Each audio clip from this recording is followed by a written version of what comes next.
Hello friends, happy करवा चौथ। आज हमारे यहाँ पे करवा चौथ है। मुझे पता है इंडिया में करवा चौथ बन चुका होगा, पर आज यहाँ 4 नवंबर है, तो मैं आज बना रही हूँ करवा चौथ, क्योंकि मैं यहाँ के हिसाब से मैं बना रही हूँ। तो चलो, मैंने थोड़ी सी मेहंदी लगा ली है शगुन की तरह, बट इतनी अच्छी मैं स्पेशल नहीं हूँ मेहंदी लगाने में।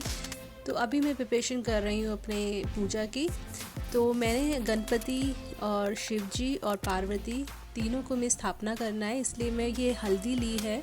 मैं उसी हल्दी से इसमें पूरा शिव परिवार बनाने वाली हूँ। इसमें मैंने गंगा जल डाला है और थोड़ा सा मैंने इसमें डाला है घी, ताकि शुद्धता के लिए, ताकि वो शुद्ध हो जाए।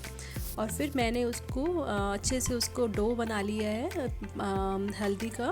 और फिर मैंने इसमें गणपति बना लिए हैं और शिव जी बना लिए हैं और पार्वती बना लिए हैं। तो ये, क्योंकि भगवान जो होते हैं वो हमेशा भाव के भूखे होते हैं, आप उनको कैसी भी शेप दे सकते हो। आप मन से मान लीजिए कि ये शिव जी हैं, ये पार्वती हैं और ये गणपति बप्पा हैं, तो वो आपके ऊपर है। आप इसको गोल बनाइए, किसी भी शेप में बनाइए, वो आपके ऊपर है। आप भाव से बनाइए तो बहुत अच्छे से बन जाते हैं। देखिए, मेरे जो शिव परिवार है, जो गणपति बप्पा है, शिव जी हैं और मेरी पार्वती मैया है, वो सब तैयार हो चुके हैं। अब मैंने एक पाटा लिया है, उस पर मैंने लाल कपड़ा बिछा लिया है और गंगा जल से उसको शुद्ध कर लिया है। फिर मैंने करवा माता की फ़ोटो थी मेरे पास, फिर मैंने वो रख ली है। और बस थोड़े से गेहूं के दाने लेकर उसको मैंने अच्छे से नीचे लगा दिए हैं, गेहूं के दाने। फिर उसके ऊपर मैंने एक प्लेट रख के उस पर मैंने स्वास्तिक निकाल दिया है, क्योंकि मैं इस पे शिव परिवार की स्थापना करने वाली हूँ, तो इसलिए मैंने स्वास्तिक बनाया है। और फिर ये तांबे की प्लेट है, उसके ऊपर मैंने इसके ऊपर गेहूँ भी डाल दिए हैं स्थापना के लिए थोड़े से। अब इनको ऐसे ही नहीं विराज सकते हैं, तो मैंने शिव परिवार के लिए, फिर मैंने शिव परिवार, शिव जी और फिर पार्वती मैया और ये है मेरे गणपति बप्पा, जो मुझे बहुत सुंदर लग रहे थे देखने में। ये देखिए। और बस फिर मैंने एक तांबे का लोटा लिया है, फिर मैंने उस पर स्वास्तिक अच्छे से बना लिया है कुमकुम की सहायता से। इसको स्वास्तिक बना लीजिएगा। इसे मैंने तांबे का लोटा लिया है, आप इसमें कोई सा भी लोटा यूज़ कर सकते हैं। सबकी अपनी अपनी हर जगह की हर अलग फेस्टिवल रहती हैं, तो मेरे यहाँ तो ऐसे ही पूजा करते हैं और मैं तो ऐसे ही पूजा करती हूँ। तो मैंने इस पर स्वास्तिक बना लिया है और फिर मैंने इस पर थोड़ा सा मोली बांध दिया है, कलावा बांध दिया है। और इस जो लोटा था ये तांबे का, उसके ऊपर मैंने एक प्लेट रखी है। फिर उस प्लेट के अंदर मैंने इसमें शक्कर ली है, वाइट शक्कर, और थोड़ा सा मैंने इसमें फिर मैंने इसमें दक्षिणा के रूप में मैंने उसमें एक डॉलर रख दिया है और फिर एक मिठाई रख दी है। और फिर वो आप इसको उसके ऊपर मैंने इसको ढक के रख दिया है। फिर मैंने माता रानी के लिए चुनरी लगा दी है, माता रानी को चुनरी पहना रही हूँ। और फिर मैंने हार, यहाँ पे मिलता नहीं है यहाँ पे ऐसा हार, तो मैं प्लास्टिक वाला हार लेके आती हूँ और फिर मैंने इनको माता रानी के ऊपर लगा दिया है। और फिर मैंने जो दूसरा जो लोटा था जिसमें जल भरा हुआ है, फिर मैंने उस पर 13 बिंदियाँ लगाते हैं और फिर उस पर स्वास्तिक बनाते हैं, 13 बिंदियाँ लगाते हैं। तो मैंने अपना लोटा जो है वो तैयार कर लिया है। इसी लोटे से मैं जल को अर्घ देती हूँ शाम को, और इसी लोटे से ही मैं थोड़ा सा पानी पी लेती हूँ और मेरा जो व्रत होता है वो संपूर्ण हो जाता है। और इस पर 13 ये बिंदियाँ लगा दी हैं उसको कुमकुम की सहायता से। आप इसके ऊपर कुमकुम मैंने लगाया है, इसमें मैंने हल्दी का भी टीका लगाया है। फिर उसके बाद आप इसको कलावे से बांध देंगे। मैंने इसको बांध दिया है कलावे से, और बस सेम उसी के ऊपर मैंने कटोरी रख दी है, फिर मिठाई रख दी है और दक्षिणा के रूप में मैंने कुछ पैसे इसमें रख दिए हैं और फ्लावर रख दिया है। और इसको मैं माता रानी की इस तरह रख दूँगी और इसका जो मुंह है वो अपनी तरफ रख लेते हैं। तो चलो, अब मैंने दिया भी प्रज्वलित कर लेते हैं और धूप भी जला लेते हैं।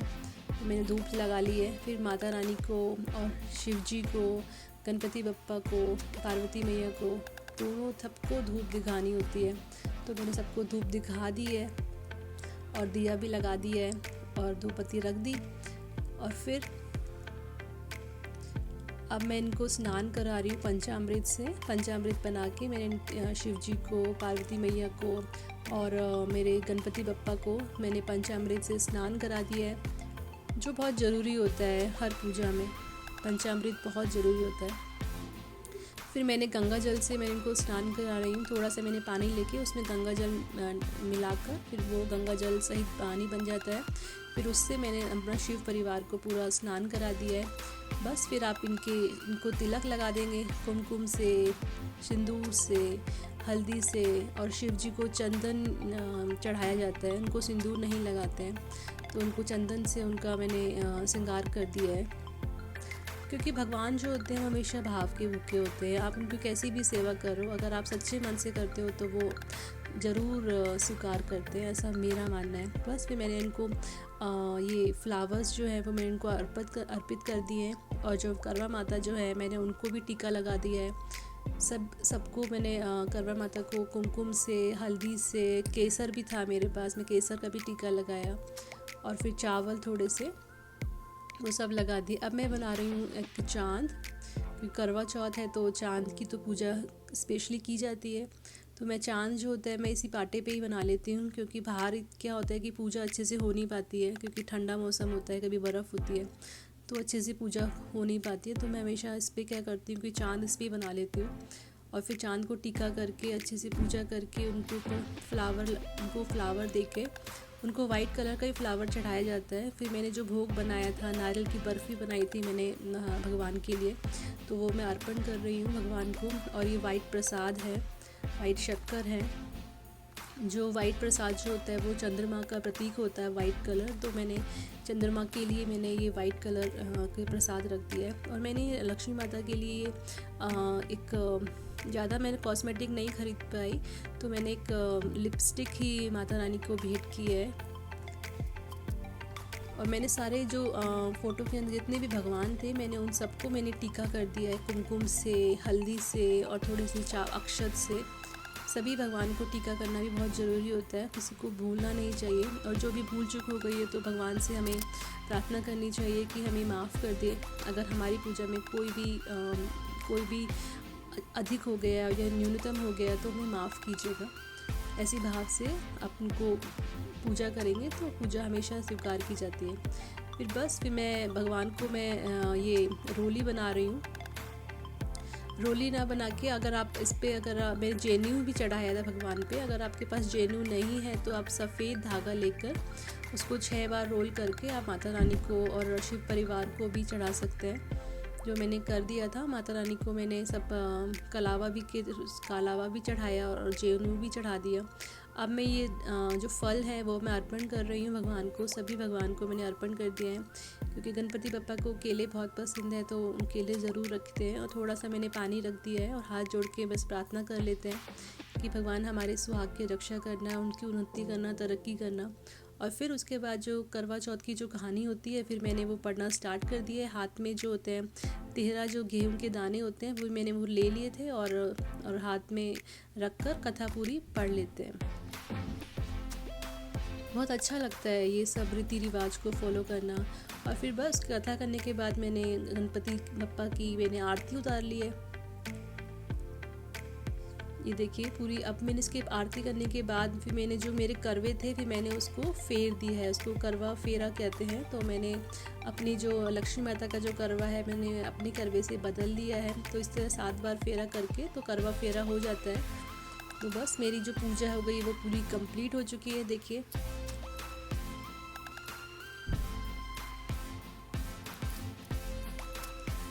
ये देखिए कितना अच्छा लग रहा है मेरा जो पूरा दरबार, जो माता रानी का दरबार है, मेरा शिव परिवार है, पूरे अच्छे से ये कितने सुंदर लगते हैं। छलनी भी रखनी होती है साथ में, कि शाम को आप इसी छलनी से अपने पति को देखते हैं। और ये शाम की पूजा मैंने स्टार्ट कर दी है।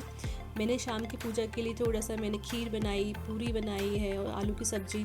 और मैंने उसमें थोड़ा सा मैंने उपला लेके उसको जलाकर उसमें मैंने हवन की तरह मैं सारी सामग्री जो है मैंने माता रानी को अर्पण कर दी है। और बस फिर इसी से ही मैं माता रानी की और शिव परिवार की मैं आरती कर रही हूँ।